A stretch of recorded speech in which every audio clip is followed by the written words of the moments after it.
Hello. Over here. And do this. Nope, you're over there. Yep, you're getting comments set up over there. Is it live? It should be live. Yeah. 26 seconds? Yeah, I think so. But it's not working on there.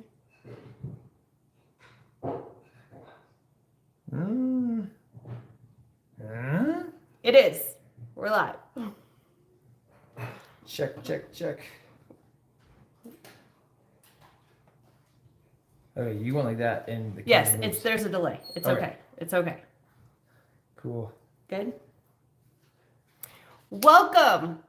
A minute in. Welcome to a family food supply and The live for September 30th. the live that we have. Oh, I printed off the questions. I need to still go grab those. I'll be back.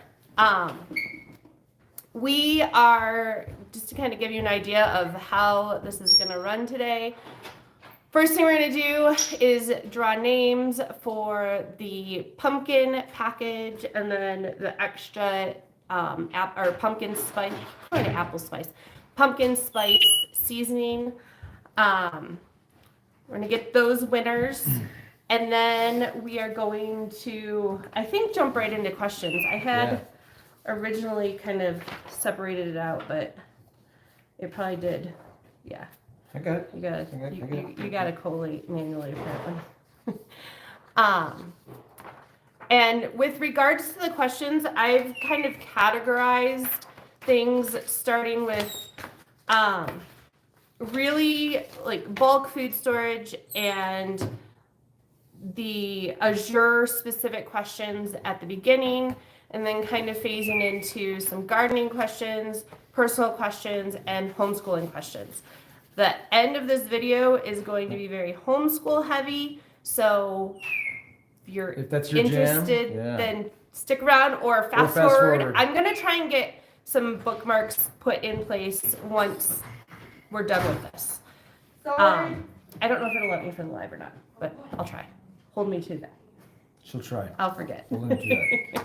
Okay. Okay, you talk for a minute while I set up the random. Hey Kathy, it says, OMG, I made it. Left it open and heard you all in my office. Hooray. Hooray that you were here. I think it's Marijique.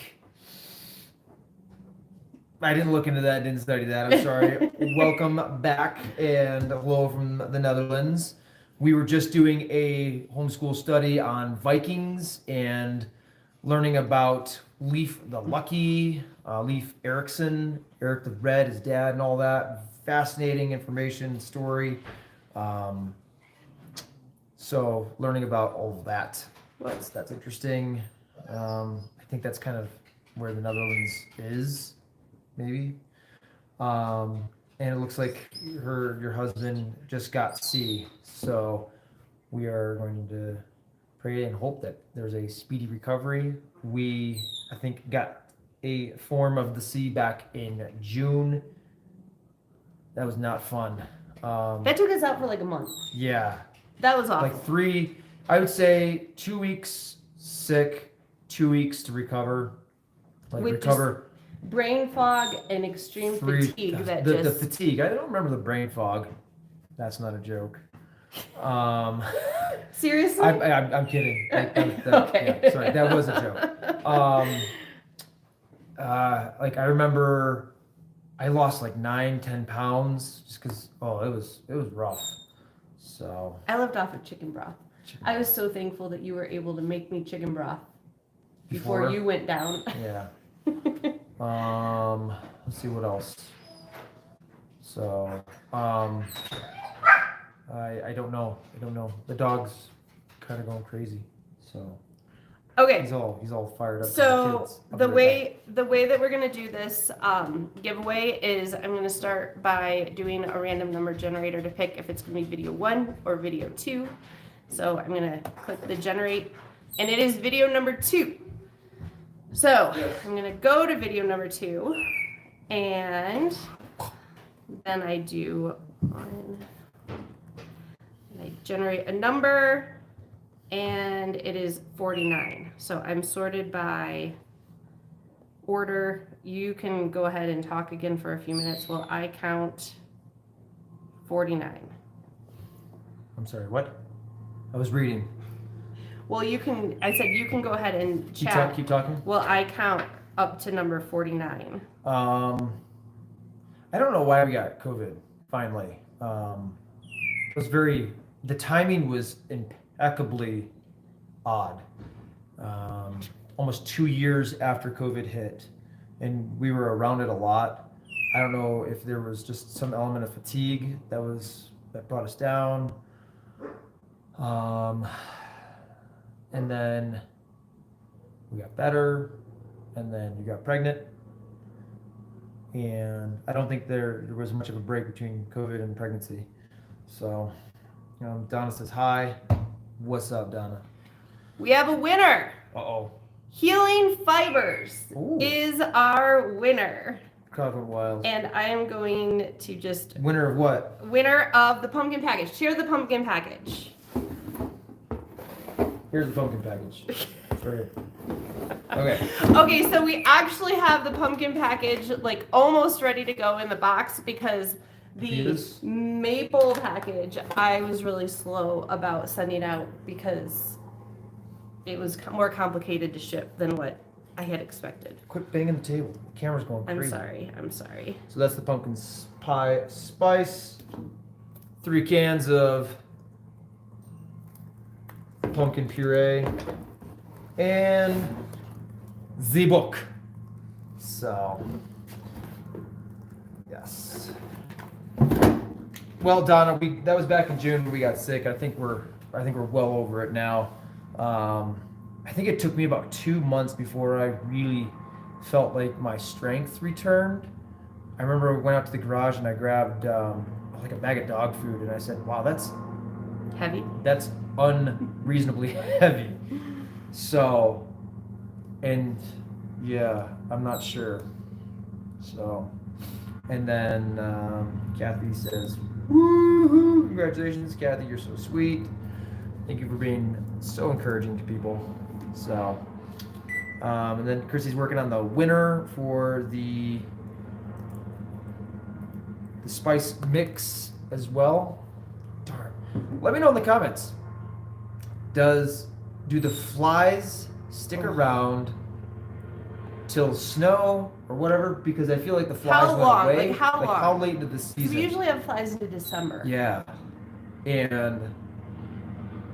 but they don't come until July. Yeah, July, end of July-ish. So August, September, October are fly crazy months. But I feel like they went away and then they came back with a vengeance, like big. All right. Now we're gonna pick the spice winner. What's up, your flow? I love knowing where everybody's from. I think we've heard a few times from people where they're from, but drop a comment, let us know where you're from, just because that's always interesting, and where everybody's at. We have somebody who's like an hour north of us that follows us. That's kind of cool. Mm-hmm. We've got a few Colorado people. I've always, this is totally a joke, but dreamed of walking through the grocery store and be like, "Oh, there's the vape." I'm totally kidding. That's like my worst nightmare. The worst, I know. That's why I said that. So, from Cali, all cool. California's awesome. I have this memory thing that comes up each day. It says on this day, and it's a cloud-based file organizing keeper, and we get pictures that are from previous years. And 3 years ago on this day, we were at Disneyland, and that was cool. Here, take those next week. And just being back at Disneyland was a lot of fun. We went to the ocean yesterday, 3 years ago, and we were going to try to go this year. We talked about it, but somebody got pregnant. I'll take a baby over Disney World any day of the week. New York State, not the city. Don't hate me. We don't. New York State. is full of all sorts of eclectic areas. She's got family in Poughkeepsie. Mm-hmm. Yeah, Poughkeepsie. So upstate New York is really, really pretty. And New York City's cool. We actually almost got married in New York City. We were like a month, 2 months away from our wedding and just madly in love with each other. And we were walking through downtown New York and we walked past a courthouse. We were like, "You want to get married?" We're like, "Yeah, let's go get married." We walked up and it was closed. It had just closed too, like within like a half hour of us being there.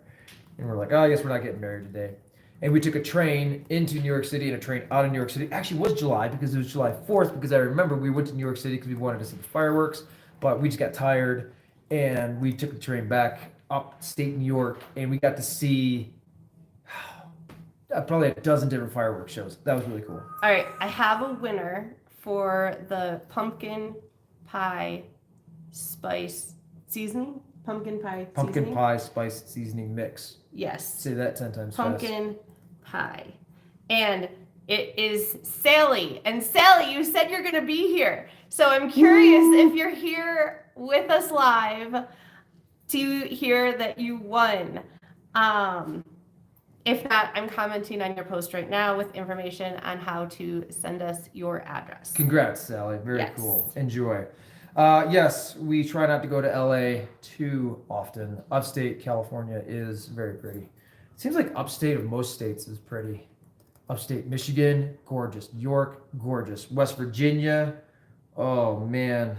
Pacific Northwest, cool, Donna. Yes, the mountains of California are really cool. Yeah. Texas. Cool. Let's get into it. My hair is really wet. Cool. Me too. It's driving me kind of insane because it feels humid. Well, that's what you get for showering 10 minutes before. I know. All right. So, without further ado, congratulations to you winners. How exciting. Keep an eye out for your packages. Where's yours? There were two of them. I think you lost yours. Nope, yours is over there under the box. Using ours.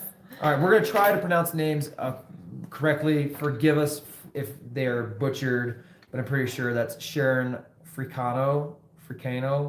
Not sure if it's a short or long A. And are we considering doing any cooking videos? The shepherd pie looks amazing. It was phenomenal. Oh my goodness.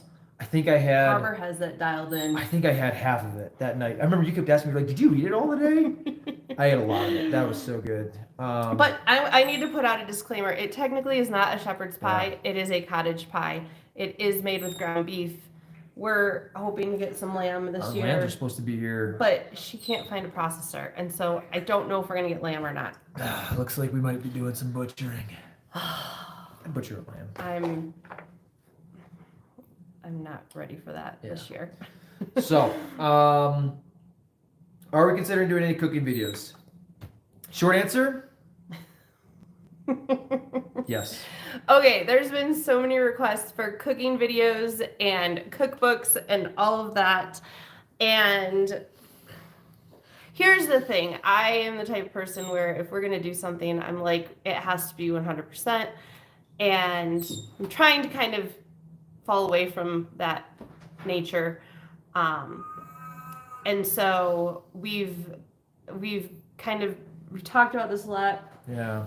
Prayed about it. Yeah. Spent some time trying to just kind of figure out how we can get you all what you want without killing ourselves trying to do it. Or also being distracting. Yes. Because we had decided to focus on food supply, food management, and we felt like adding cooking videos in there, as much as fun as that sounds, would be totally off base for where we wanted to be and what our focus was. But for the month of October, I think what we are going to do is for our Azure haul, we're going to take, there's an extra kid in the picture. I remember. I need my sunglasses. Okay. Live. We are going to take that Azure haul for this upcoming month, and we're going to do a video where we share what we got in the Azure haul, and then we're going to, and this one's tentative, but I would love to share a video on how we store everything that, whoops, sorry.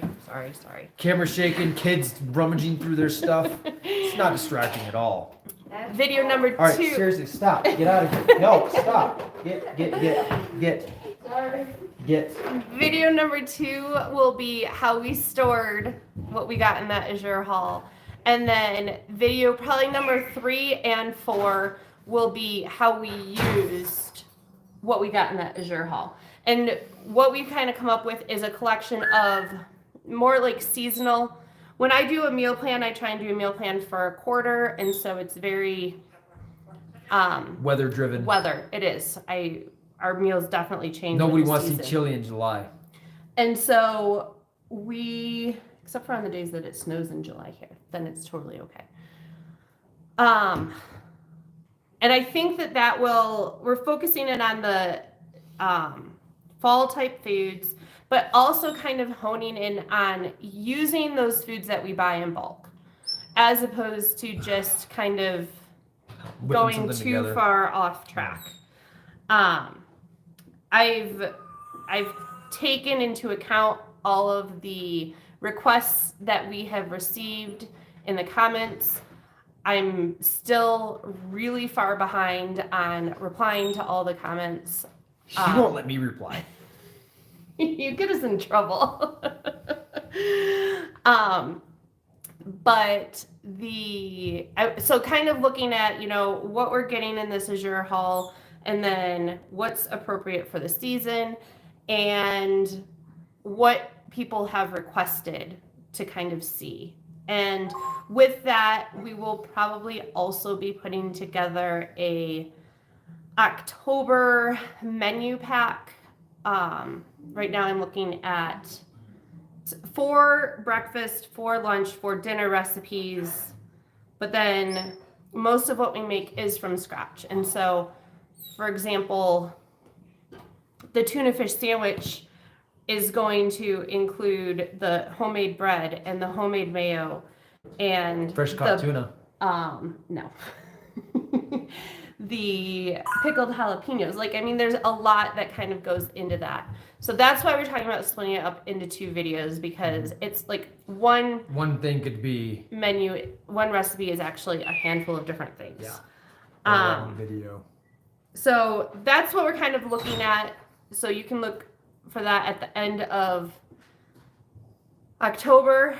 And it will probably be kind of like a Azure haul part 3 and 4, how we used what we got. And then I'll put something on there like October meals. I don't know. Something like that. So, and then I am thinking that we will also include that menu pack in the giveaway. Everybody wanted menus or cookbook for a giveaway, which I'm sorry, I can't whip up an entire cookbook in the next few weeks. But the cookbook's cooking. It is. So this is kind of our solution to get you what you're asking for in a way that is manageable, that I think we can do. Also, I'm going to Bunny Trail for a moment. Mm-hmm. It's her birthday tomorrow. Oh, Everybody wish Christy a happy birthday. That's not nice. You're welcome. She hates passionately being thrown out. Not under the bus, but on the stage. So, yeah. Okie dokie. That wasn't distracting at all. Nope. Don't feel oppressed. Your most important project is in the bun oven. I agree. Or is the bun, yeah, the bun in the oven. Awesome. And Cool. the 2 extra hours a day that I am sleeping. Finding Faith's future. Are you ready? Trying to get traction on keeping enough in rotation that she's not buying everything every month, but gosh, it feels so slow. So, number 1, we totally get this, because although we've worked on building a food supply for the last, For a while. somewhere over a decade. We've also gone through that. Mhm. Like, we've used it. It has been depleted, been saved built. us Yeah. multiple times. And so we understand that, like, starting from scratch mentality.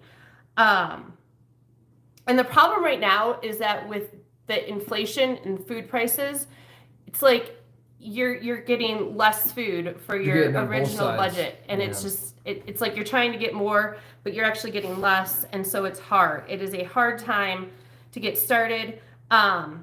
So we got a few options. Yes. And we're gonna go over those. Option number 1: eat less food, save more money. Stop. Okay, kind of, but option number 1 is to just really focus in on 1, 2, 3 things for a month that you want to, if your goal is a year, that you're this month we're going to focus on one thing. Yep. And if you need to, make that something that's incredibly affordable. Like We talked apple about- cider vinegar Yep, is the a vinegars. great thing to get started with. Like grains are good. The thing with grains is that if you don't know how much grain you use, and if you go and you look at any recommendations out there, they are going to tell you a lot of grain, and so that's where it becomes more expensive. Beans are more expensive than grains, but the amount that you would actually buy per person, I think it's like 70 pounds, is way more affordable to do that. And then I look at it, it's kind of like Dave Ramsey's snowball method, where you start with something small. And this is when I'm organizing my house, or if I'm organizing a room, or just a room, and I'll start with one cupboard, and I'll go in and I'll organize that cupboard, and then I'll also put it on my list to make sure that it is maintained on a regular basis so that it doesn't get too disheveled. But then what I can do before I go to work on the next part of that room, I'll go open up the cupboard and I'll look at it and I'm like, this is beautiful. This is what the rest of this room is going to look like. And it's going to take time, and it's okay. So you can go down into your food storage and you can look at that one little stash of one item that you have, and you can say, this is what my entire food storage is going to look like. It's going to take time, and it's okay. I'm going to just do this one thing at a time. And then you'll get there. So the one thing that we've always worked on is a little bit over time works, as opposed to trying to rush in and do a lot. I'm going to challenge you on that, because we haven't always worked that way. No, we've learned. We've learned. I just said. Oh, I thought you said that we've always. No. And no, we've learned. always tried to do the opposite. We've always tried to just we're going to do this all here and now. And we have learned, I think, heavily in the past 5-6 years that A little bit simple, obtainable goals is what actually gets you places. Screw 10x. One thing at a time. Okay, so option number 2 is how do you get more traction? And with this, there's 2 ways that you can do it. Number 1 is you keep your grocery budget the same, but you, within what you actually are consuming that month, you cut there.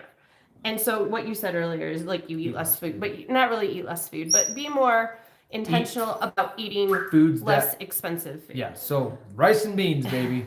Or better, or even just cutting back on waste, or better utilizing leftovers. So instead of buying just chicken breast or chicken thigh, buy the whole chicken.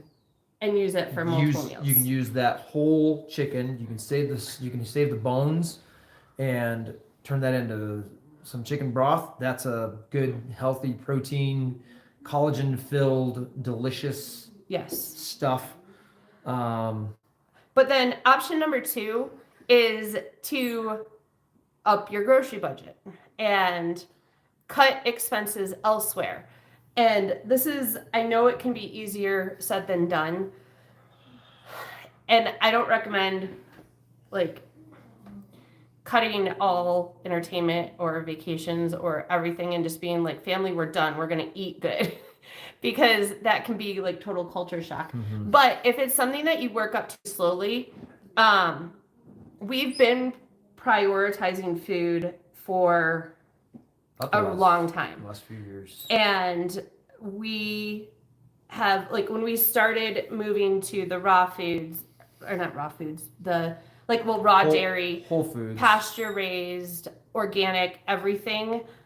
And it's like we've been working on it forever since we got married, but honestly, like the pasture raised, the organic meats, the proteins are what are really more expensive.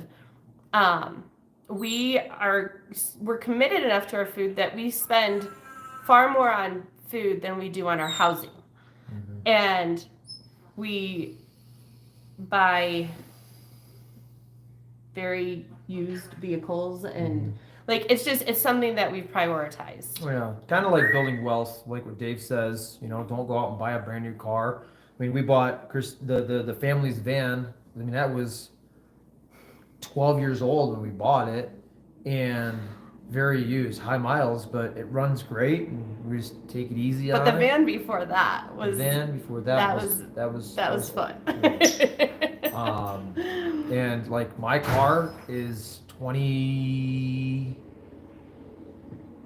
almost 20 years old. So just gets But we us, eat well, and I think we're pretty healthy. I think so. There's airplanes on the train. Mhm.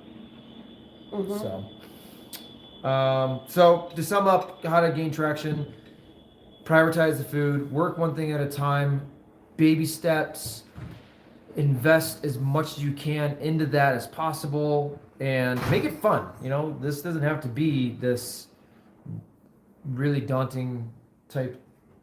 Yeah, get your family involved and get them in on the goals so that they are excited to achieve those goals as well, and it's not just you all on your own. Our children do not understand the concept of we're gonna do a live, y'all need to stay outside and be quiet. It's okay. It's totally okay. All right, Kay Valdez. Do you know if Azure has a sales cycle? Struggling with needing something but not being on sale. How do we manage? Oh golly. The quick and easy answer for this is no. Yeah. We've not noticed a pattern, but we have noticed that certain items will go on sale more often than others.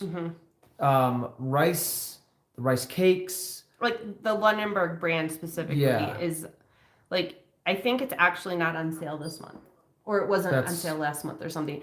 It'll be off sale for like a month or so. And that's it. Oils, sometimes maple syrup has been on sale frequently. That's like a once a quarter. I Yeah. think. So we're not 100% sure on that. But yeah, I don't know. And this is why when we've put together our buy this month items, that's why we have a whole separate Section. category for items that are on sale, because it is variable, it is unknown. And unfortunately, I wish there was a sales cycle, and I wish that I could say we're going to stock up on this month and this month, because I know that those sales are coming, but they don't have the sales posted more than a month or so in advance. Yeah. Plus the other part is if it's something that you absolutely need right now, maybe you just buy a slightly smaller size than what you would and maybe think about stocking up on. We just sat down and went over our Azure order yesterday. It closed yesterday, and we're like, well, we have some of this. We don't need this right now. That we can save that money and put it towards something else. So. Yeah, and that's something that you need to know what your priorities are, and you need to be okay with, like we did. There were a number of items in the cart that were $10, $15 cheaper because I had put them in the cart on sale a month or two ago, and there's a fly. It's hard to say no to those, but when you're trying to stay within a budget and there's other things that are important, They're pushing on that. like a the little. seasonal, like I'll put the seasonal above everything because apples. Get them while they're hot. and right now Azure only has Juicing. second and juicing apples, which I ordered a lot because I'm really hoping, like, I ordered the 3 of the juicing and then 3 of the seconds because I figure one of them's bound to go out of stock, and or both of them are. Like, I have no idea if we're gonna get them or not. And we've had the hardest time finding apples in bulk anywhere here. Your flow says, happen to know what is a better deal? The maple syrup, the jugs you guys bought, the 4-pack compared to that 1 box that is a 3-gallon. So there is a way to see which one's the better deal currently on Azure's website just by looking at the different options they have available. Well, okay, but with the maple syrup, that actually is listed as a number of different product items. Mm-hmm. And so you have to do a little bit more figuring. It usually will give you a per ounce. But when we buy the 4-gallon box, it's like $260 some dollars. Whereas if you buy just 1 gallon when it's not on sale, it is $80-something. I think it's reaching $90. Yeah. So let's just assume it's $90. So you get more than 1 for free. Yeah. But in the gallon, in the case of the maple syrup, and this is not always true. I'm going to say 90% of the time it is true. The larger the quantity, the cheaper it is. Yeah. And when you buy it on sale. But it is, like, if you're looking at the smaller bottles of maple syrup, it's way more expensive. Mm-hmm. Now, if you are someone who is going to take an entire year to go through a gallon of maple syrup, don't buy the gallon because you have to keep it in the refrigerator once you open it, or reseal it. Yeah. And I just need to stop drinking maple syrup for breakfast. I mean, I could see putting it in mason jars and vacuum sealing it, and I bet you that would make it more, like, that would keep it shelf stable. Without putting it in the refrigerator. Maybe. I don't know. I'm not a professional. So that's just an idea, but you kind of, it's not always just based, like with us, it's not always just based on price. There's the 5-gallon buckets of vinegar. And I know you can buy the pump and that you can fill your vinegar bottles that way, but I'm just like, savings in comparison to the labor involved is not worth it to me at this point in time. Plus, our shelf in the food supply room is not set up to house a big 5-gallon jug. A lot of things are in we base the shelf layout based on those jars or 5-gallon buckets. So yeah, we look at a combination of the price, the convenience, the logistics, all together in order to make those decisions. So you mentioned something about the buying cycle.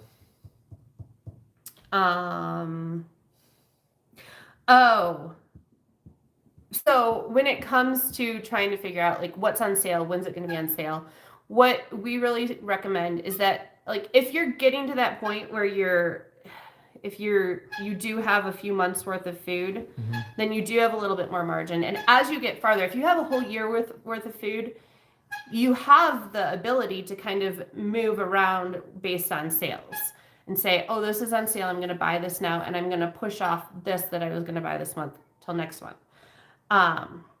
But we really recommend having a plan to begin with, at least as a starting point of, I'm going to set the goal of doing this. And that's kind of what we built the buying cycle off of, so that you can buy everything over the course of the year on either a quarterly, biannual, or annual basis, and get to the point where I would love to be at the point where we just literally do one shopping trip, but I don't see that happening. Well, it's going to be like all of one thing this month, all of one thing that month. Yeah, that's going to take a lot of storage plus logistics. Yeah. But maybe one day. One day. We have well, but the problem with that is that then also, then you almost actually need to have space for 2 years, because then if you get down to the bottom where you're ready to buy a year, it's like, are you really at the bottom? Are you going to really let your food supply go that That low low? just because? Yeah. No, it should be like at least a 6 month So window. yeah, like that's kind buffer. of where. Maybe one day we'll build us a. Yeah. Okay. Mel, what is our favorite Azure item? We have different ones. Mine is the cheese. It's just something that you can't find elsewhere, especially not for a price that is affordable to feed our family. I mean, buying raw cheese at Whole Foods is It's not insane. affordable. Yeah. And so that's one of those things where, like, I will buy cheese every month unless we have like 3 months worth, because if they're It's out of stock, then we're going without, because I don't have a good substitute Yeah. of pasture raised raw cheese. Awesome cheese. Yeah. So, how about you? Maple syrup.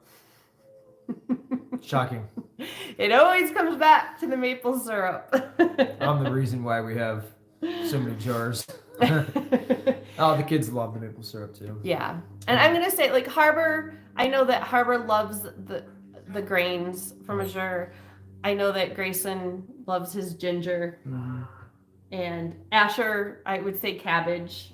I think that they like all of They the do. things that we get, and they just eat everything. They like the rice cakes. Yeah, they're not picky. Yeah. They don't have the choice to be. So I'm not sure if this is Sonia or Sanja Khan, but do we buy cereal and cleaning products from Azure? Do we buy chicken and beef products? Cereal. So the kids are walking by, so we have to talk to Keep it down. Yeah, no. So we, if you're talking about just standard boxed cereal, No. no. We do Not- oats, like we do rolled oats. Yeah. And other, like, we used to do the 10 grain cereal. But not that's- no like Cheerios or stuff like that. Azure doesn't sell Cheerios. I know, but But we do, but the cereal brand that Azure does sell, I will get from Natural Grocers, but our kids will eat cereal maybe once a month. And with that, I'll keep an eye out for when they're on sale, and I'll just get 2, 3, 4 servings Something, yeah. worth, and that's it. yeah. I actually had a bowl of cereal the last time they had cereal. That was fun. That was my first bowl of cereal in quite some time. So They like the Panda- the Panda Puffs are Puffs. like a total splurge. yeah. And then we do like the Heritage O's and the Heritage Flakes. Heritage Flakes. Yeah. Yeah. So just a cleaner, I don't know, version. Speaking of clean, do we get? We don't use a lot of cleaning products. We really don't. We were talking about this morning, and I'm like, I only counted 3. to Three begin with. actual cleaning products. We use a lot. Okay, so the reason why we don't use cleaning products is because we use Norwex rags, for everything. everything. Yeah. Cleaning windows, walls, bathrooms. toilets, ourselves, food, messes on the carpet. I car. mean, everything. Yeah. And so we don't even do really, like, we'll use vinegar for cleaning up like stains and stuff on the Mhm. carpet, but we don't really, like, we don't even make a counter spray or anything. We just use the Norwex cloths. Yeah. But the 3 products that we do use is, we do use laundry detergent, and we do get that from Azure as well as a few other places. We use dishwasher detergent, and we have not tried Azure's dishwasher detergent. Mm. When they first came, I don't know if they have a liquid. We have a tendency to prefer liquid to The the- ball things. or packs. the powder. Yeah. And we have not, I don't know if Azure has come out with a liquid dishwasher detergent. They might have, Maybe. because I haven't looked. Yeah. And then we use toilet bowl cleaner. Toilet bowl. And that's from Norwex. Yep. And then, That's a really good product too. I'm happy Yeah. with yeah. that. Occasionally, in the circumstances of needing a barkeeper's friend type product, we will either use baking soda and salt, or there is it's called cleaning paste from Norwex. That's sweet. That's a really good product. It takes gunk off stoves, ovens, jars, vehicles, shower. I mean, it does it's wonderful, and it lasts a really long time. Well, yeah, and the great thing about the Norwex stuff is that we place one order a year, and that gets us through the year, and then we replenish. Chicken and beef, that was the other. Yep. No, we get our beef from a local rancher here in Colorado, and our chicken we just get from the natural grocers. We've not been able to find a farm that can produce chicken either the way we would like it. But Well- what do we know what the chicken is from the store is like? But the amount. So there's the amount, and then there's also the price. And I'm not like, we've raised chicken. We know the expense. It's so expensive. I don't know how we buy the chicken that we buy at the grocery store for the price that we do. Like, that's something that I totally understand if chicken prices go through the roof, because they're not making any money. No.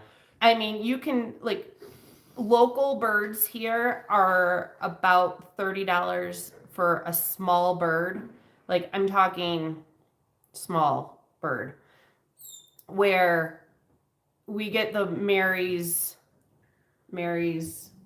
air chilled chicken something. from natural grocers, and those birds are between $10 and $12. Yeah, that's insane. And it's it's a decent sized a 3 to bird. 4 pound bird. But we've talked about getting chickens. We might just get pushed into a position where we need to get chickens based on what's going on in the economy and the world.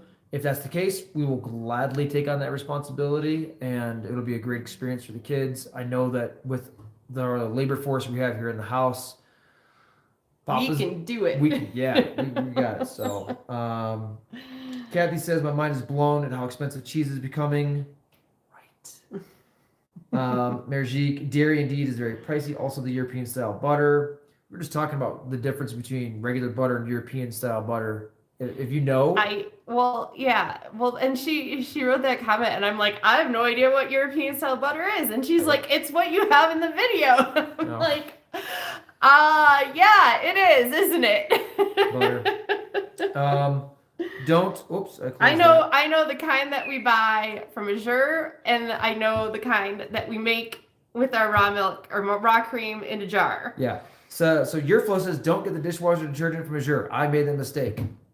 Cool. I'd love to know in the comments what happened. If you didn't like it, if it was just a mess.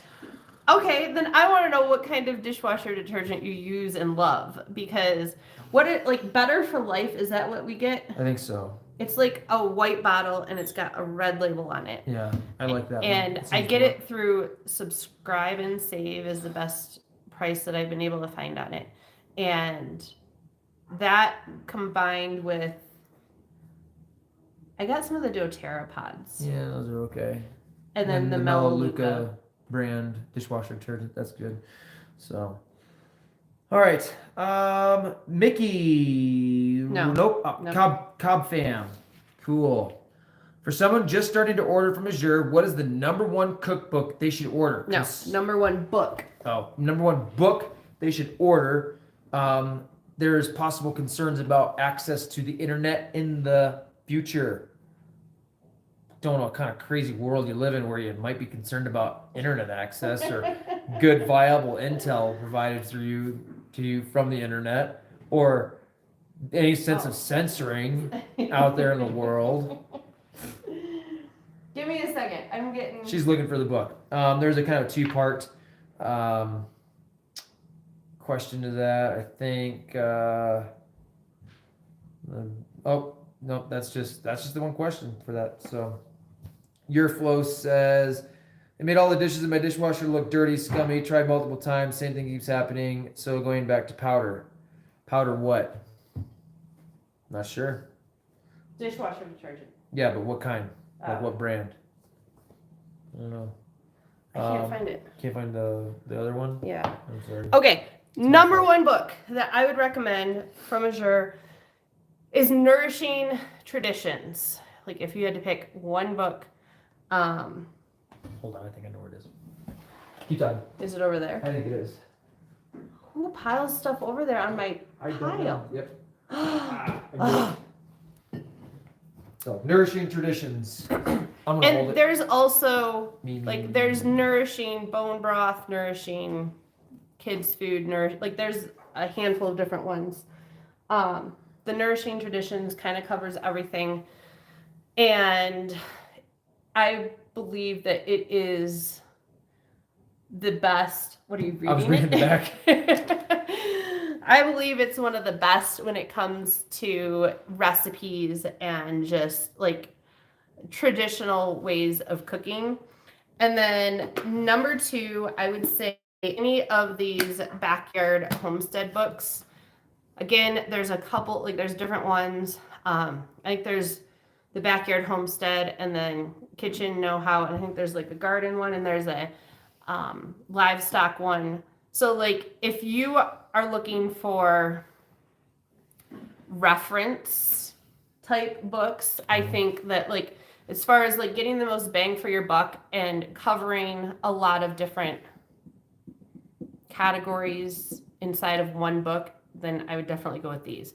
There's obviously like there's a lot of gardening books. There's a lot of there's some herb books. That's the other thing that we really kind of try and collect on a regular basis is like herb, oil, and homeopathic type books for reference. And A lot of good information in those. um What stopped the bleeding the other day? Was it comfrey? yarrow. Yarrow. Yeah. One of our kids had a had a cut, and what was it? Was it It was a Grayson and the was it nail a in s- his foot. was it a salve? What was it? No, it was a tincture. A tincture. Harbor, I think. Was it you? Somebody. It was But me. I'm fumbling over this. I just gave it to him and he drank it and it stopped bleeding like almost immediately. Yeah. I also used it when I had my miscarriage and it Yeah. was like Crazy. done. I'm drinking an herbal tea that I made with a bunch of different herbs in it. Makes me feel like Superman. Makes me pee a lot too. So I think like traditional cooking so that you are utilizing your dry goods like your beans and your grains and everything in a way that is the most nutritious is a really good point of reference. And then the homesteading skills, the preserving skills, the gardening skills, and then the medicinal type herbal and at home type medicines. Those are the books that I gravitate towards. And then we get the maple syrup book and the pumpkin book because we've been collecting them for so long that there's room for that. There's like a natural clean book that we have. And then the one that we're getting, I'm excited about the one. Don't tell people. You want to see what book we get? Come back in like 2 weeks. It'll be Okay. like 3 Yeah, weeks, 2, 3, but yeah, whatever. whatever. Yeah. I forget. All right. So Mickey says, "Do we make homemade vanilla extracts, apple or pear vinegars? Interested in making and thought we could do a video using some Azure produce or vanilla beans. Rock and roll." So for vanilla extract, funny you mentioned. Not yet, but I did buy the vanilla beans a few months ago. We were going to do it a few months ago, and it's just got pushed off. Yeah. And it is on our list to do this month, October. Our buying cycle includes getting a year worth of extracts. And so along with the gallon of vanilla and the case of almond extract that we just purchased from Azure, Yep. we're going to be making some vanilla extract. I think we're going to try and include that in the How to use it? how we used it video that we're going to do on everything that we make this month. Yep. And then for the apple or pear vinegar, are you going to go grab it? Yeah. Okay. We actually did make a apple vinegar. We made applesauce and apple butter and saved all of the peels and cores for that. And we did 2 batches of apple vinegar, and one definitely needs to get this. Oh, you brought the messy one? Yeah, heck yeah. Let's keep it real. It's the one that I could get off the thing. So. All right, hold on. Yeah. Oh, it smells like vinegar, man. So if you can tell, can you move this thing? Like, it's all sticky and crunchy. Because what apparently is happening is the harbor says that it's pushing the It's I don't crazy. have a weight on it, and we're just storing it every day. So it's pushing the apple stuff up. It's going like this and spewing over. It's like caked on the bottom. It's stuck on the cookie sheet. It was spewing over, just falling onto the floor and all the other jars. And we ended up having to clean all the mason jars that were underneath it, and it was not fun. I'm sitting this right here on the sheet. So one of the things that I know you can get is this like spring that you can buy that has like I think it's a vented lid that you can use, that you can put in the jar that will keep all of the apple stuff down inside of like a half-gallon jar. My problem is that we've got 4-gallon jars, and I'm like, that's a lot of half-gallon jars. Yeah, it is. And so we're just dealing with it this time. Maybe next time. Yeah. All right, Merjik says European style butter has a higher fat content, minimum 82%, more yellow. She was always surprised at how something, how it tastes richer, it melts softer, better tasting. I'm sure it's amazing. It's what we get. It's amazing. Surprised at how white butter could be when she saw Americans cook. Yeah, no kidding. So I thought personally the reason why our butter was yellow was because it was pasture raised, and maybe I'm totally wrong there, because before we started getting it from Azure a long time ago, we got Kerrygold from Costco, and I thought it was because it was pasture raised, but it does make sense that it's more yellow because it's higher fat. Yes. Sarah says, in the process of putting spices in Mylar bags, do you use oxygen absorbers for the spices? Good question. No. And we use resealable bags, like for our salt specifically. So we save the jars or save the bags and reuse them. Well, salt you wouldn't, because salt would turn to a brick. But and I guess part of the reason why we don't is more because we go through it so fast. Yeah.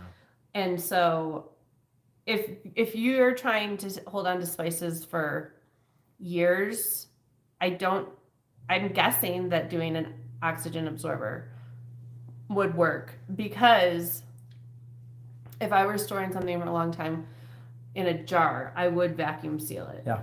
So Rosalinda says their daughter and her tried the water keef recipes and they're so delicious. Yay. We're going to purchase some more extracts. Have you all tried any other extracts? we've done just the almond extract, the hazelnut extract. We use the anise extract for cookies, but not so much for kefir. Yeah. And I think that's it. Vanilla but I'm thinking we're is... going to maybe try and do, when we do the vanilla extract, I think we're going to try and make some almond extract. My hope is that that will become way more affordable, because the thing is with the vanilla extract, I've done the math and it's way more expensive to make it than it is to buy it, which I know that there is a quality difference there. It's just going to be a matter of making seeing that what the quality difference actually is. Making that jump. Rosalinda says we put too much apples in our jar. We only need like 2 cups. For the gallon? I don't know. So it's not the apples were only like a third of the jar. They just have dissipated. Not dissipated. They have produced more. It's an experiment. We're not sure. I think I did 2 pounds of apples, of apple peel stuff. Got it. In the gallon, which is, of the few recipes that I found, is what I was going off of. But if we can do less, that would be awesome. Yes. Sarah says, I used it for some of them. I don't know. The oxygen absorbers for the spices. Oh, I don't think it's gonna hurt. No, Like we just have decided that we don't. You're like for now, we're not going to use them. But plus another reason why is because for our spices, that's something that we do like to utilize the zipper top and reuse the bags. Where if we vacuum seal and then seal them, then the bags become either smaller or unusable. So I'm being summoned. I'll be right is there a back. problem? So cut. What's up? There better be a problem. Okay, I'm trying to find out where we are. Oh, we also made some cherry pit vinegar.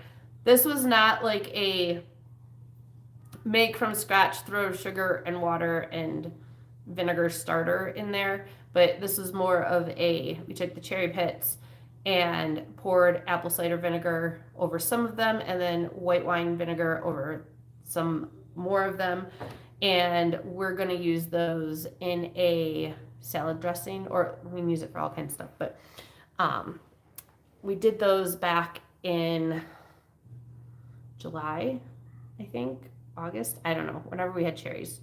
And so I'm excited to try that. Not quite the same, but another fun experiment and another fun way to not waste the scraps of what you're using.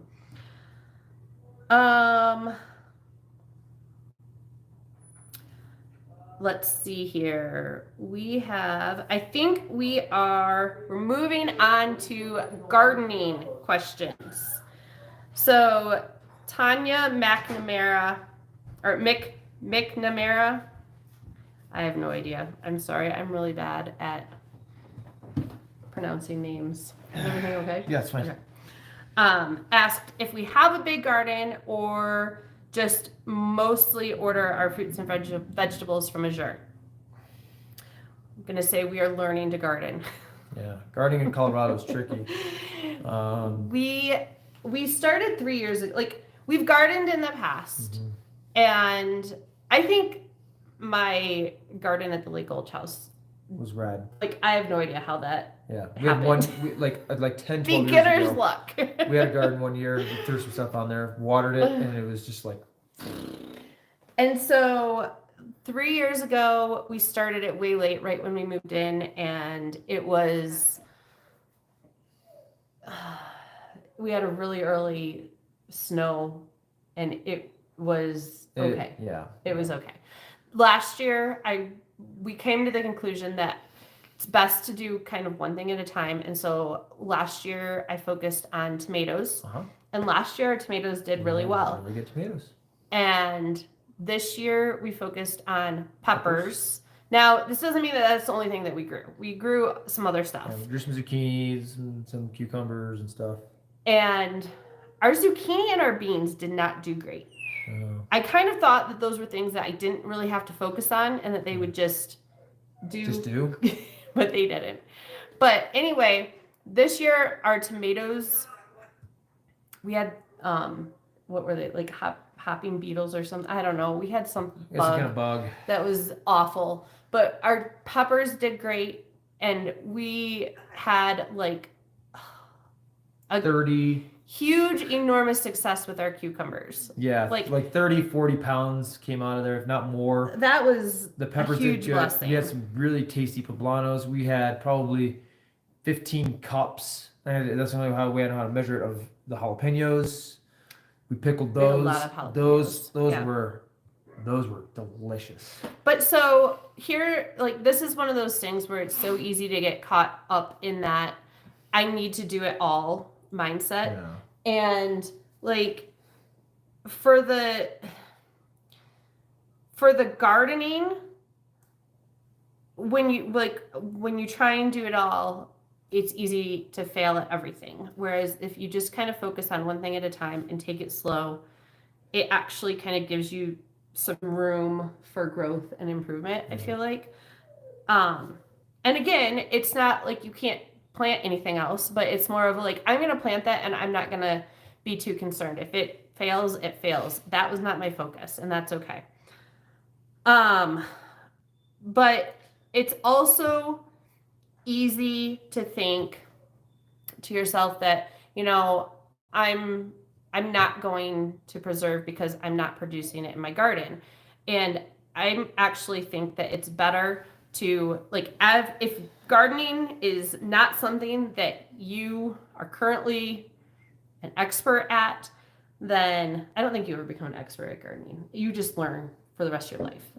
But Yeah. if it's not something that you do proficiently, I highly recommend taking this time to focus on the preserving and buying things in bulk from Azure or from your farmer's market or from wherever, so that you can learn the What to do skill with all the set of stuff. preserving, so that when you are producing it and it's coming at you at a time that you can't put on your calendar and schedule, you're able to, act fast and actually take Do care something of with it. putting up that food. Yeah. So,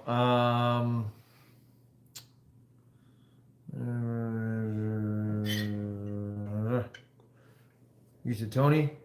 Rosalinda asks, will we be doing a fall garden or will we be shutting it down until spring? Can we do a garden walkthrough perhaps? Well, we did plan on doing a fall garden, broccoli, lettuce and a couple Beans. other beans, cool crop things.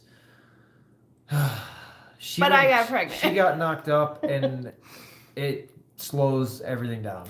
Honestly, I'm embarrassed at What happened to the garden? what happened to the garden after I got pregnant, because I was on a really good fertilizing and staking tomatoes and doing everything that I was supposed to every week. Yeah. And I was doing great. And then literally it's like I got pregnant and that just went out the window. So I got put in charge.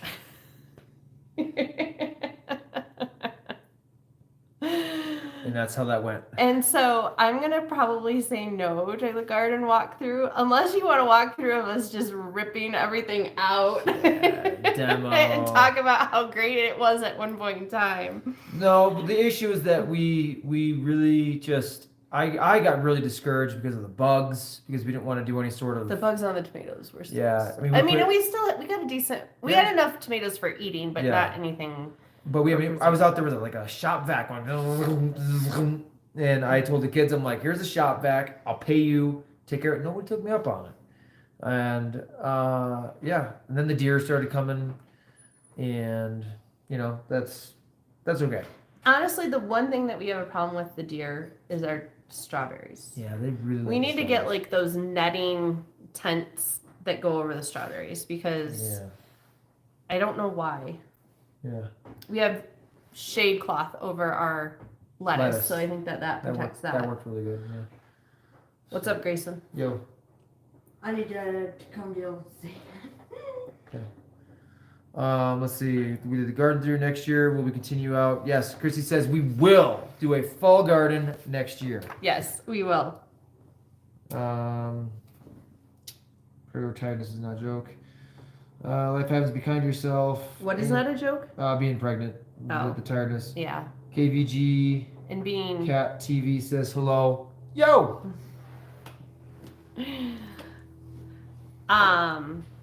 Okay. Megan Smith Black asks how many kids we have and do we homeschool. We have 7 kids, aging. Our oldest Harbor is 14, down to our youngest Breslin is 4, and then there's 5 boys in between. We have a son in heaven, Xander, who was stillborn just over a year ago. And then we have this additional baby on the way that we are prayerfully expecting in early April-ish. We do homeschool. We always have, and God willing, we always will. That's something that has kind of always been part of our high priority. And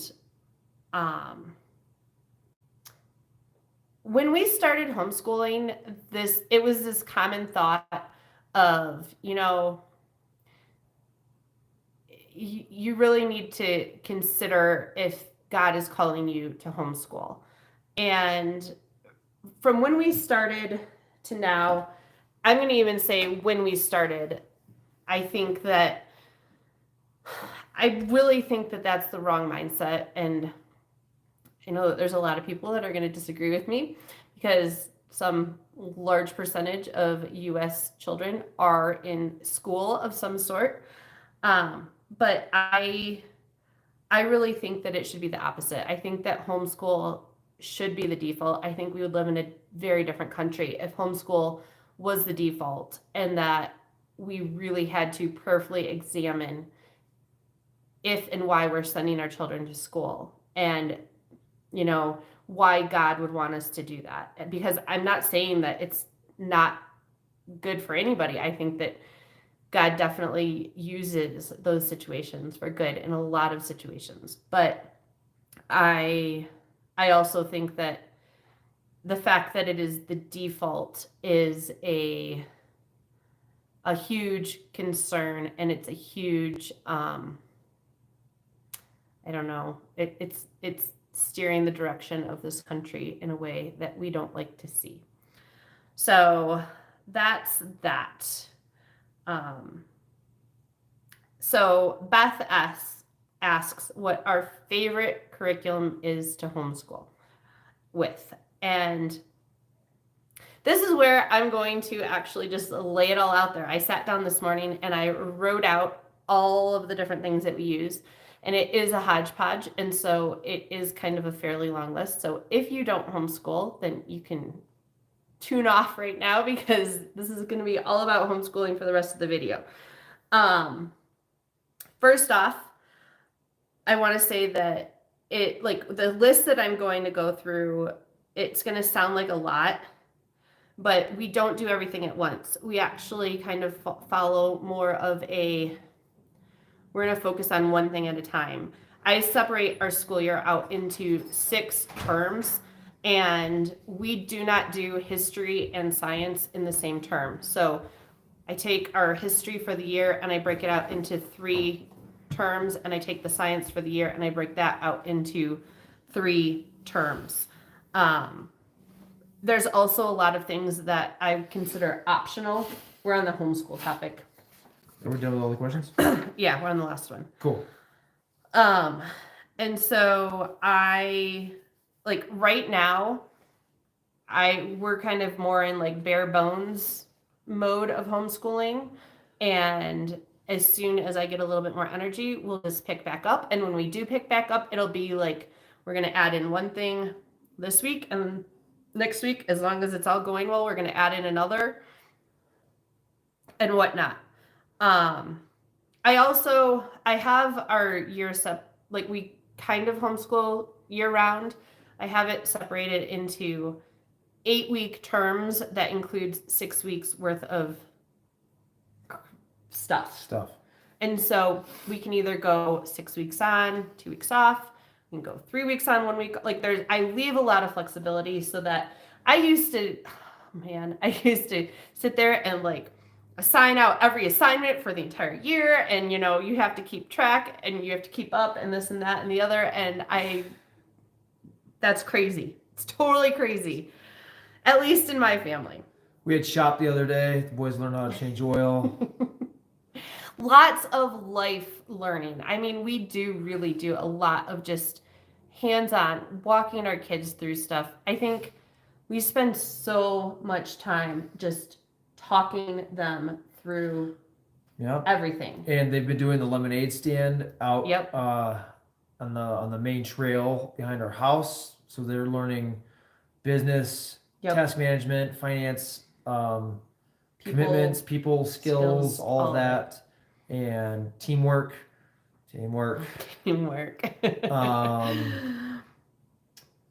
Yeah. So I also want to say that our schooling style is very much child led. I wouldn't consider us or unschoolers. I don't like that term. I know that by some standards we would be, but I don't like it. Yeah, we don't like a lot of those Terms. trendy terms that classify. Like I was talking with somebody the other day, and he was telling me about how his kid is like hardcore ADHD. Mm-hmm. ADHD. I don't know. Like you, babe. Is that me? He goes, the kid just won't, like, he says that he has to go get a diaper, and it's like 10 minutes later comes down with a book. And I just thought, if we had our kids in public schools right now, we would have one that would be in anger management. We'd have one that would be on, like, I don't know what sort of drugs they put on kids to calm them down or whatever. But this dude here is our most creative, like, This dude, as you point to his cubby. he took a bunch of leaves and hot glued them on a piece of paper to like make the thing, and I'm just like, that's so sweet. Yeah. And yeah, I don't know. Well, and that's totally an aside, but yeah, we don't. I'm not saying that there's a right or a wrong here. I'm sure that there's going to be people who totally disagree, and they think that being able to label something empowers you to be able to address it in a better way. I feel like I would rather address our kids as individuals and just prayerfully and graciously go through things to figure out what makes sense for them and just determine that.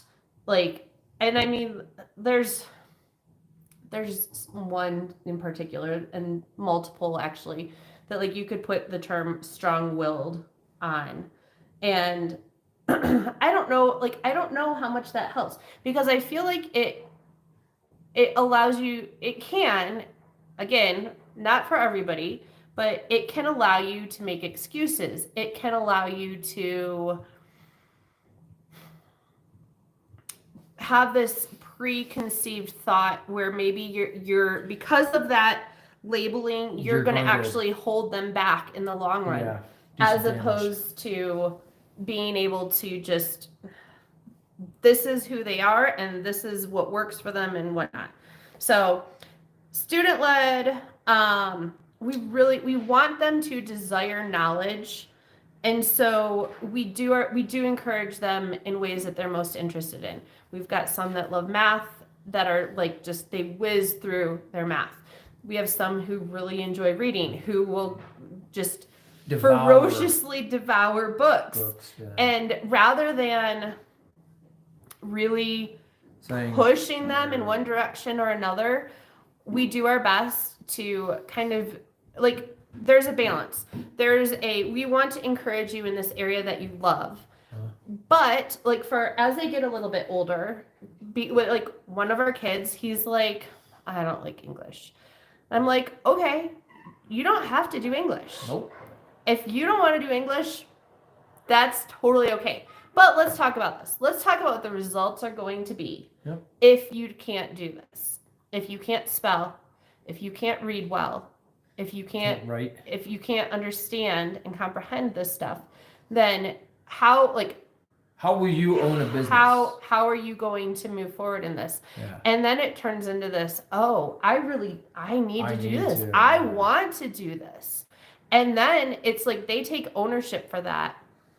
And it totally just transforms the learning experience, both for them and for you. Yeah. And it makes it so much more enjoyable. And sometimes it takes time.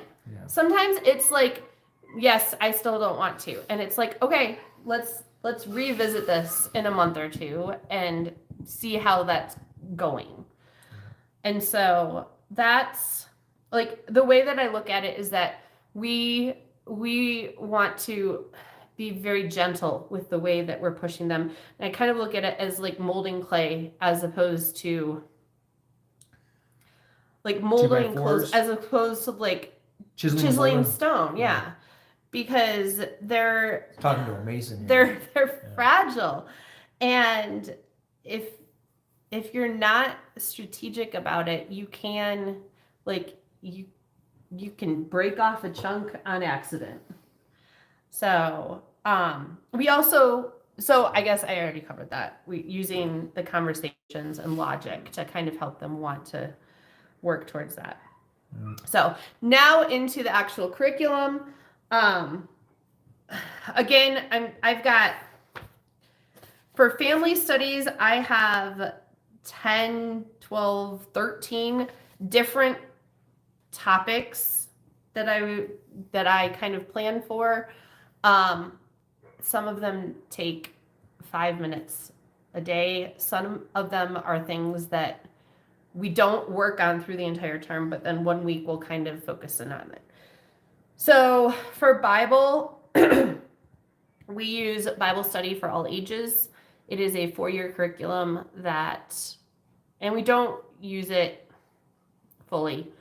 We use it, we sit around, and I mainly use the family guides as opposed to, for a while there I was using the kids sheets. Like they've got 3 or 4 different levels, and I am somebody who, my tendency is to complicate things as much as possible to make them totally not sustainable because it's so complicated. And so I used to have like each version for each age group, and I'm just like, this is ridiculous. I'm so happy we got that on camera. So now we just use the family guide. Every day you go through like one either chapter or a part of a chapter, and there's questions, and then there's other like memory parts, like memorizing the books of the Bible and all of those different things. But the simplifying, it's so valuable to just simplify things. That's a reoccurring theme I've noticed. Making things easy. Easy, yes. If it's not easy, it won't happen. Number 2 is we do memory verses, and I've loved using Seeds Family Worship. They have so many albums out now, which each have like 12, maybe even more, maybe 16. I don't know. They've got a decent number of songs on each one, and each one is a verse of the Bible, and you can use songs to help your kids memorize the verses. And I think it's so helpful to make it fun. Music's not that bad either. The music's not bad at all. No, I mean, it's pretty good. We also do Catechism, and right now we're doing New City Catechism. I've enjoyed it so far. The kids, like, it's just to kind of make sure that it's really easy.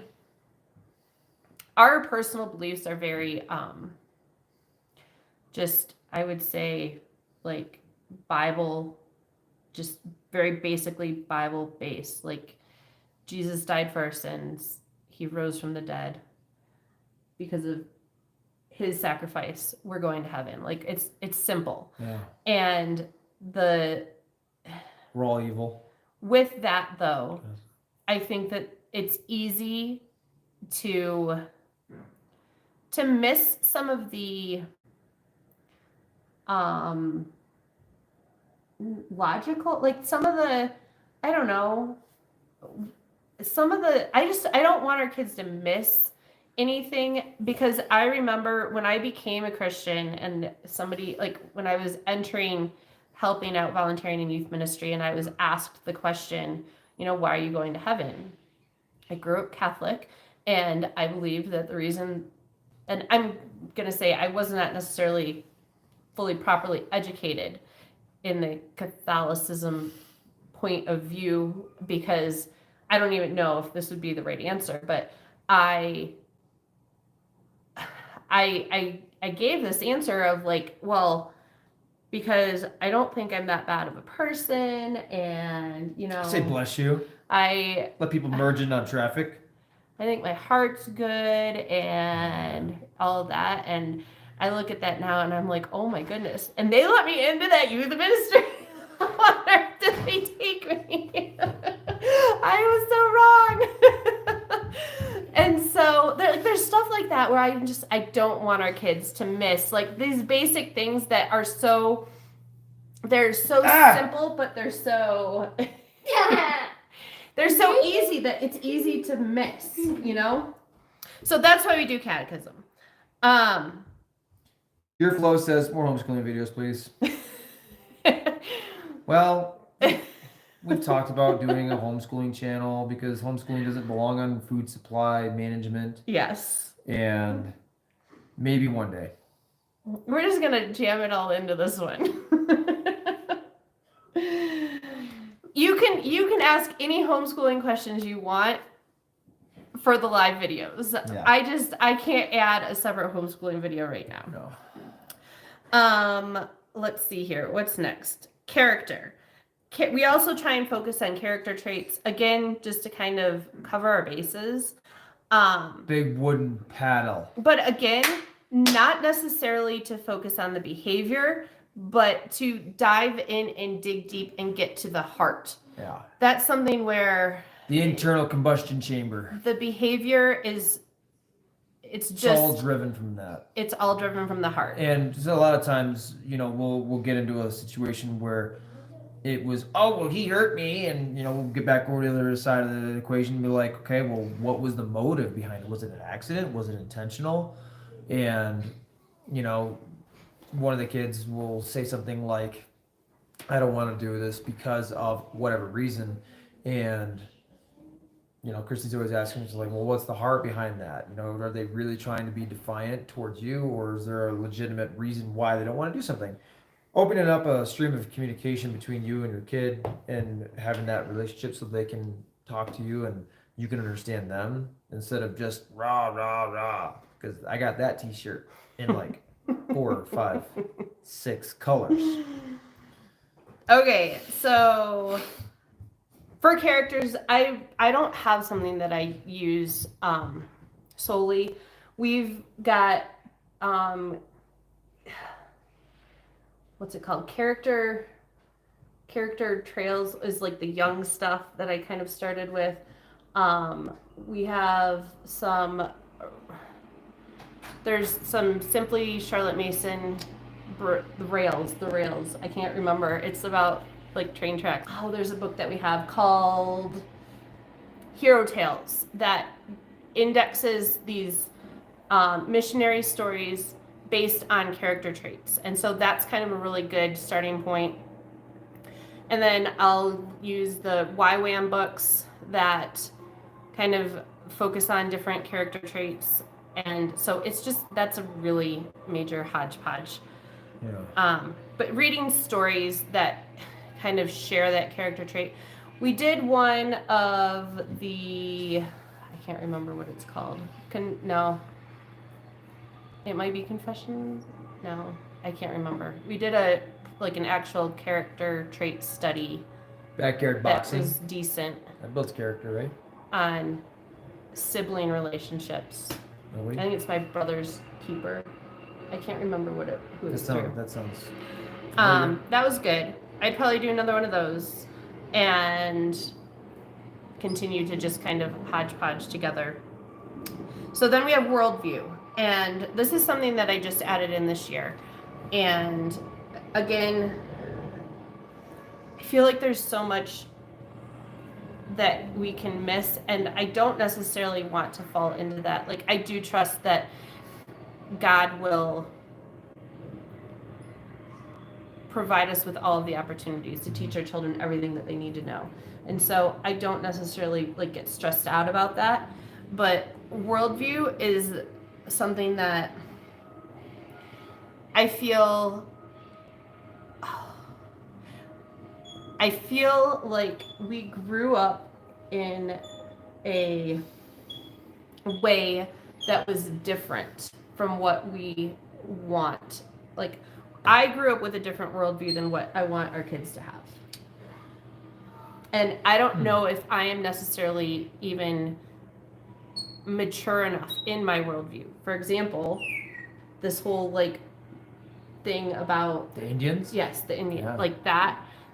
That's a whole another gambit. Yeah. like So for that, so we use the Apologia books for Worldview, and this is something that I will just squeeze in one lesson at the beginning, middle, or end of a term. Again, it's not something that I'm not trying to do 10 different things in a day. I'm not trying to do 10 different things in a week. I would rather say, we're going to do these 3 things this week. And so each day we're doing 2 or 3 things, and that's it. So there's not that like context switching over and over and over again. We also don't sit and do school for hours and hours on end. There's a lot of breakup. Like we have 2 hours in the morning that we do family studies, and that's it.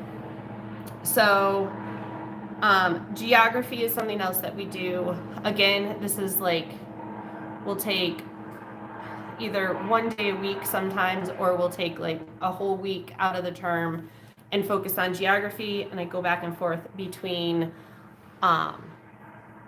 U.S. geography, focusing on one of, like, I've got the U.S. split up into 12 regions. And so we'll talk about one of those regions for a term, or on one of the continents.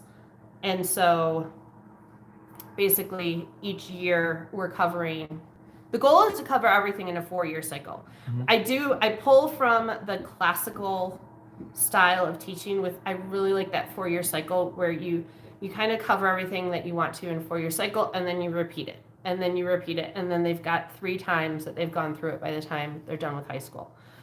And so with the geography, that's totally hodgepodge. Yeah. I will pull books. We were doing Asia, and I'm really happy. There's an old Usborne book on Asia that was gifted to us at some point in time, and it's awesome. Like, it's so perfect because it goes through each group, like each little small region of Asia, and then I'm able to pull additional books in on that region or specific country, and it works as a really good spine. Unfortunately, they don't make it anymore, and they don't have them on any other continent. So I'm really bummed because it's got a nice, really good variety of different information. I missed a couple comments here. Okay. It says, I would love to do homeschooling, but I have to work from a little blue house farm. Yep, that's a hard one. And then your flow says, ooh, that's a good idea. I'm using that 6 weeks plan. And then you have a lot of people who said happy birthday. So you best say thank you. Thank you. Yeah, that's all I got there. No more comments. Except for I'm gonna be 42. I am pregnant and 42. I think that's, like, I'm proud of that. I think it's an accomplishment. Good job. Good job. Most others out there will think that I am insane. I don't know any different, so I don't say she's insane. Maybe I do. So then we have this going on as well. A little bit of fun stuff there. Oh. Yeah, I'm not sure what that is. I don't know what that is either. All good. Okay. So I think maybe there's a cat on the computer. That's definitely a cat. So history. Okay. History and science are kind of longer explanations. So for history, what I do is I take I'm gonna go get a flash water. I'll be right back. Thank you. For history, I've divided up, like most, I guess, resources. We'll divide up history into 4 sections. And so we've got like the 3 world history, and then we have American history. And I'm doing American history this year, so I'll use that as an example. And what I do is I take a handful of different curriculums, and I will look at all of the different topics that are taught, and I put them into a spreadsheet by date. And I will look at that, and then I'll take it and I'll split it up into those 3 sections. So for example, for American history right now, we're doing like the early American through all the way up to George Washington and the Constitution. And so that's like part one. And then what I do inside of this term is I'll usually try and find something as my spine. You have to like show what you're. There's a clean miss. So, I mean, what I technically use as a spine is my spreadsheet, which shows me for each different curriculum that I have as a reference point where each topic falls. But then what we're kind of using as like our, I don't know, to kind of pull the topics along is the videos through Compass Classroom. And I love them. Is that the Yes. The dude? I love the perspective that is being taught to our kids, because it is the total opposite that you will get in a public school. I don't even know what you get in a public school anymore.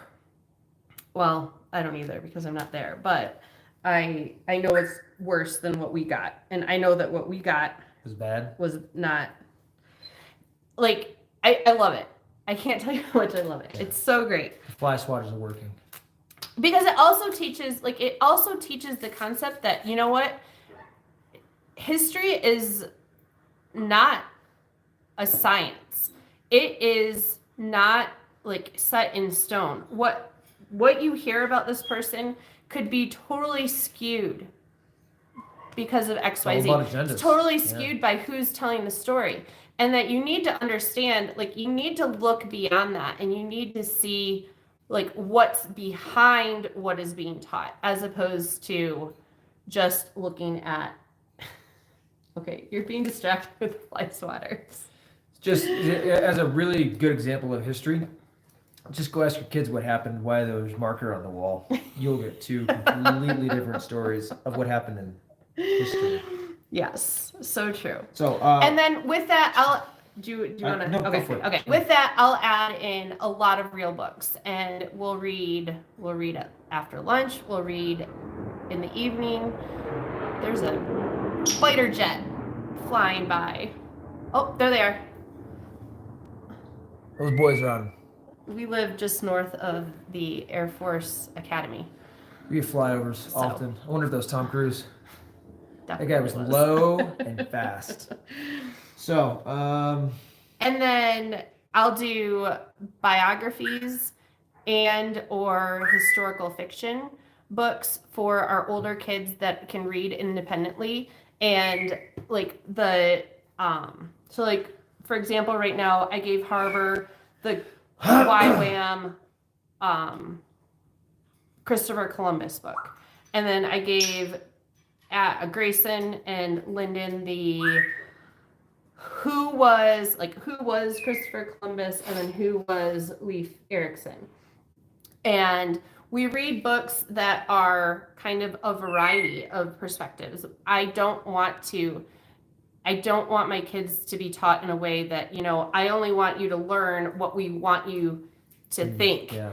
And it's more of a matter of we read a book on it's called Encounter. Yeah. And it's on Christopher Columbus, and I don't know where I know where I got the recommendation, and now I'm going to look at this recommender as a little bit differently. Well, the unique thing is because it talks about the world evolution and how things came about, and you know, the ice caps being 20,000 years old, and then the bridge between Alaska and Russia, and You're not thinking of the right book. Well, I am. It's not- Well, I was talking about the perspective, not Yeah. just not being singular, and the letting our kids know that there are a lot of people out there that believe we derived different from things. a tadpole.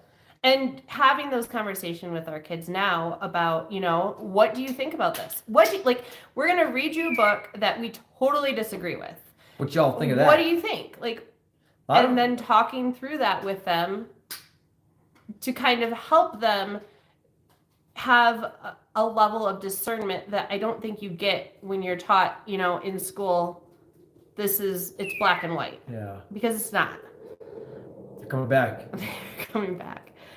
And then I also will keep a handful of different curriculums on hand for reference. Master books for history, Knotgrass, Story of the World. I want to add in Mystery of History one of these days, and then encyclopedias. And those are more like if we want to look up more on something that was taught, we can kind of take a couple different references there. Or if the kids want to just flip through, like they have so many books at their disposal that they're regularly just digging through them. Yeah. So. All right. So Marajik asked, "What pie are you going to eat?" Did you say something about a pie? I didn't say anything about a pie. Okay. It is indeed a wonder having a child / pregnancy, and then she also says, "I am very curious what will end up in history books of what happened today in the world." Right? That's. We're writing our own history books. Since it's her birthday, I'll tell you, I've been looking so hard to find old history encyclopedias and book collections from things from like the 1800s, and finding old books with old history in it, written from different perspectives, is really hard to find. I found a set of like 20 encyclopedias in like New Mexico. It's crazy. From when? I don't even remember. Old, like older, like old, like because early 1900s. we do have an encyclopedia set that is from 60s, the 60s, Yeah. but we like there's still such a skew. liberal skew Yeah. at that point in time that. But yeah, wild stuff right now going on in the world. I wonder what they're gonna say about this like 100 years from now. Yeah. Yeah. So, and then Deanne Blackard says Chicken McFry. That person up there. Oh yeah. That's funny. I don't know. I love the unique things that come up. Okay, so for science, Yes. to make a long conversation longer, I still have like another page. So Yeah. there's some of you that are still sticking around. I'm impressed. You guys are devout. We should, this should have been a different video. But anyway. Wait, we said we were gonna talk homeschooling. I know. And we said we was gonna save it to the end. I Those of you who are know. interested, all y'all is interested. Rosalinda says It's going to be like a 4-hour video. I'm gonna scooch to the kitchen and whip up some. Who was it that said we need to talk more homeschool? I'll just give you 4 hours right here, right your now, flow. and you can visit it as you wish. Not really. I don't think it's going to be that much longer. But there was something I was gonna say. Oh, so I have no idea what you're asking about. What pie she's eating? Maybe she's asking for my birthday. Yeah. Harbor is going to make a berry pie. She told me. Yes. I heard it was at your suggestion. Yeah, like a forest berry. Yeah. Because I know you want a berry pie. Yeah. Because I know yes, and I know that you're getting hungry. So, what do you want to eat? I'm good for now. Twice baked potatoes. Yeah. She wants twice baked potatoes. Okay. Okay. Science is very similar to the way that we do history. Again, not at the same time. So what we're like, just to kind of give you an idea, this first term we're doing 1/3 of American history. And then the second term, we're doing the human body for science. And then the third term, we'll go back to the second third of American history. And then I haven't even decided what the next science is, because I really like the kids to be able to kind of input what they want to do. And so they can pull from whatever, and we'll decide that as we get closer. I'm curious. A fly and a fly swatter battle, is that science or history?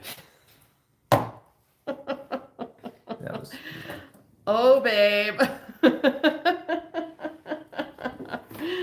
So for science, everything is divided up into, I believe it's 1, 2, 3.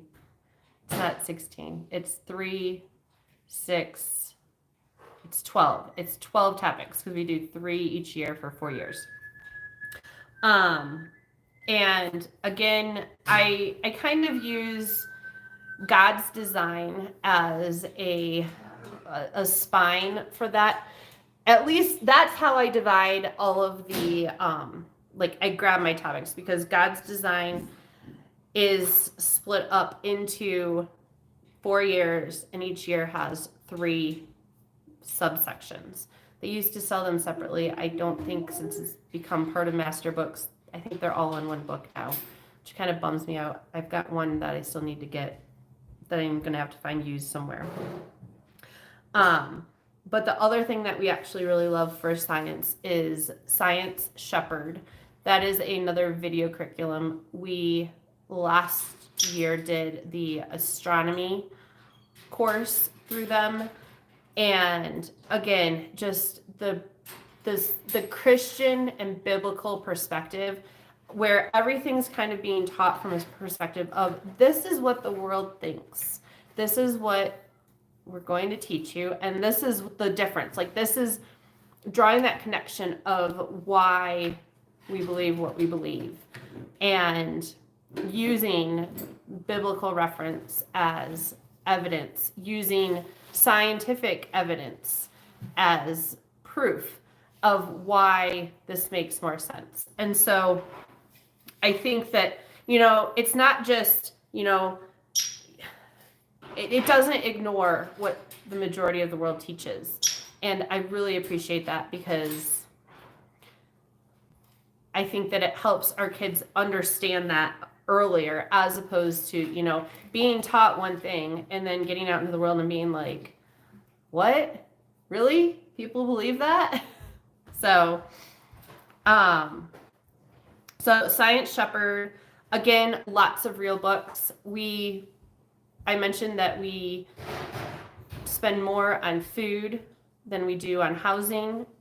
I would say that our books are a very high priority. Probably not as much in housing as we spend on books, but we spend a lot on books because we do value the just having it on hand and being able to reference things, and keeping them out whenever we're in a given subject. There's baskets and there's shelves around the house where those books are very readily available, so that the kids can just grab them and dive in. I also will pull some of the good and the beautiful content for science, just for some supplementary additional, more reference type material for specific topics, as well as encyclopedias. And I thought there was some other stuff that I regularly, Apologia, I've got the Apologia science books as well that we use for reference. And then some there's super simple books. I would consider that more like of a encyclopedia type book. So then some other family studies that we do include grammar. With all of the older kids, we do Fix-It Grammar. That's just a quick and easy 15-minute lesson, and go through that together as a family, something fun, just to make sure that I feel like grammar is something that is really good to just kind of continuously build on. And with what we use for our individual English studies, I felt like we needed some filler on the family side of things. We also do it when we can. We fit in some math and logic type curriculum, or not curriculum, but extra books. So the Fallacy Detective, or there's some other logic books that I have on our list to do eventually, or Life of Fred is fun for the younger kids. And I know as you get farther on, the older kids as well. And then we also do World Watch for current events. That's something that I love the conciseness of it. I love the way that it's delivered in a clean and clear manner for the kids. It's like a 10-minute news clip, and they cover, I think, about 5 world topics, I don't know, world news topics, and I've been impressed with what has been covered, just with regards to what you see in the mainstream media, what you don't see in the mainstream media, and what they are actually talking about from a Christian perspective.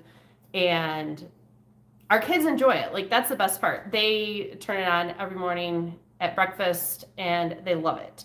And it's 10 minutes. One of the things that drives me insane about the news is that if you want to know about what's going on in the world, you have to commit like 3 hours a day of your life to actually kind of get the gist. And I'm like, just give me the nitty gritty in a small, concise package.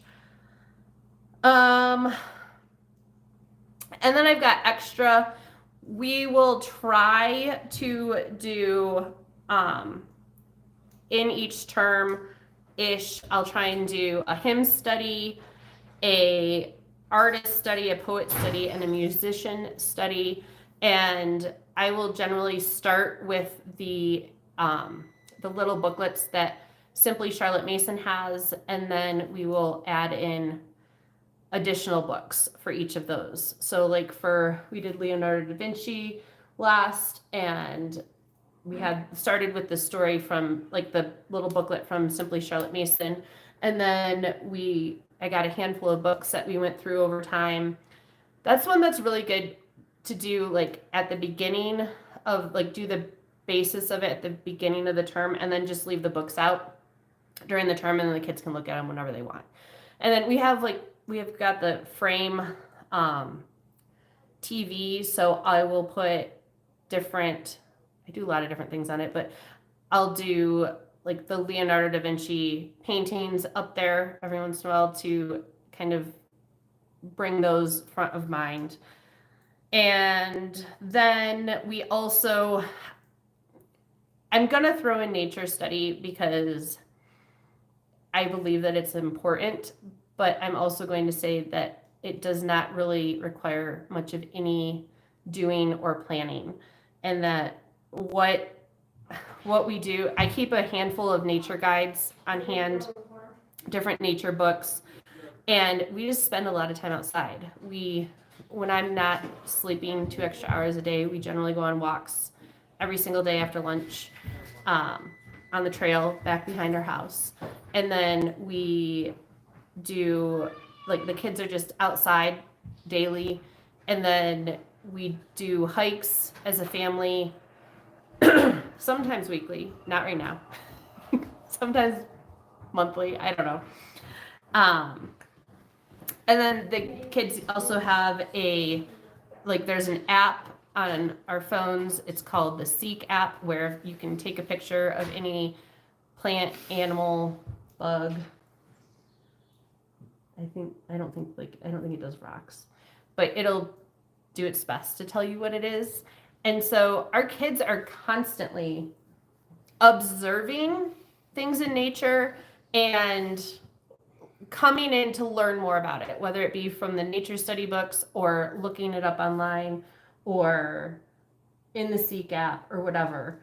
And I don't feel like we really need to do anything else because they're just they're grasping for it. And so I don't really put in Elias does nature art and I don't have to make a big deal out of it. So that's it for family studies. The last one I've got is individual studies. Is there any other? We're good? Garbage. Me too, so scary. Lecture, indeed, because of your birthday. Enjoy the rest of your day. So for individual studies, we do, for English, I am pretty diehard all about reading. We've used it to teach all of the kids how to read. What's up? All about spelling as well. I wish. There's the art guy. Mr. Creative. I wish that all about reading and all about spelling kind of meshed together a little bit better. And there's R controlled versus bossy R, and that drives me insane. It should just be the same term. But anyway, someday when I make my own. That's one though that I would have a hard time. Like that's the only thing that I don't like about it. Then we also, dependent on where they finish reading and where they start kind of more the older stuff, we'll use language lessons from master books in those like upper elementary type grades, and then writing strands for Right, get out. for writing, and then just kind of like reading and dictation. Like I don't currently use a literature, which as they get in high school I'll probably add in that, but for now not. For handwriting we use Good and Beautiful. For math, for the little kids I use master books, workbooks, and then once they are in 3rd grade they go into teaching textbooks. So far that has worked well for everybody except for one who isn't loving it, a reader. Yeah. Did you do your teaching textbooks? Nope. And then we use typing.com for just helping them learn how to type. And then beyond that, they pick things that they want to learn. So Harbor really enjoys herbalism, and so we got her an herbalism course through Dr. Christopher. And that's like we're not afraid to utilize adult courses for the kids that are a little bit older in order to help them learn what they're interested in. Grayson is enjoying video editing, and so we use a combination of, it's not Linda, it's LinkedIn Learning and YouTube. Creative Live and YouTube to learn how to do that, and just hanging out and watching you edit videos as well. Playing guitar, we found an online guitar there's one that they found or that they're doing on a website, and then there's another one that is inside of Wondrium, which used to be the Great Courses. So we do have a lot of educational subscriptions. So like Craftsy and Creative Live and LinkedIn Learning and Wondrium and all of that stuff where the kids can get courses. I know that they were interested in drones for a little while and then kind of fell really back into it. So we'll probably do a more intensive drone course. It's kind of hard to get drone footage of cooking in the Azure halls when nobody knows how to fly a drone without just going into a tree. I don't think we need drone footage in the kitchen. It'd be awesome. Okay, I think that's it.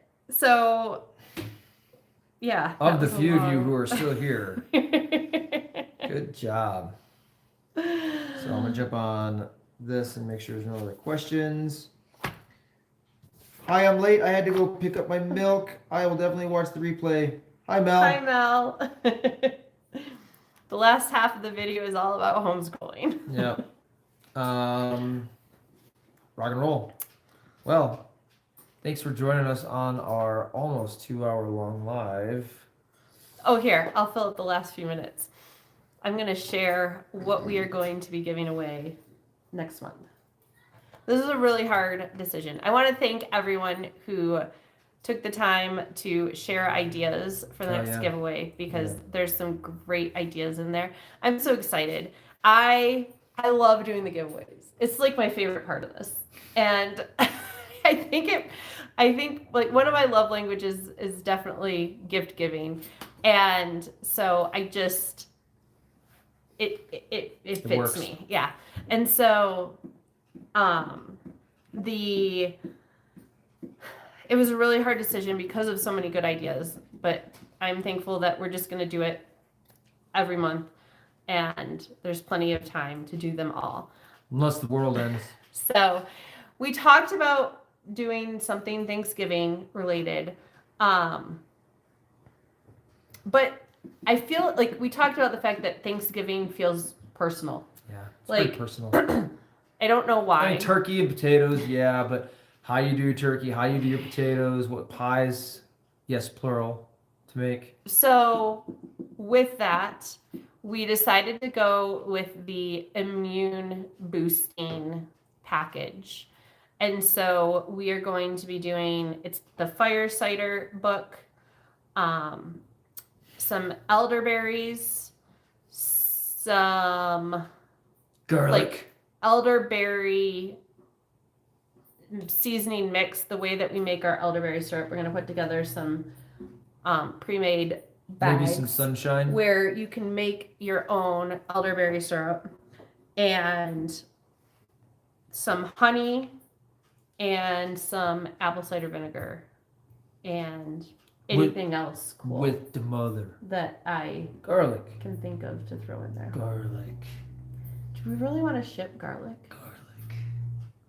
Just pop it. Need it. I don't know if I'm going to ship garlic. Mel says, love homeschooling. Graduated both my children. Wish I had more to school. LOL. That's why I'm 42 and pregnant. That's not why you're 42 and pregnant. Don't think we need to explain to them.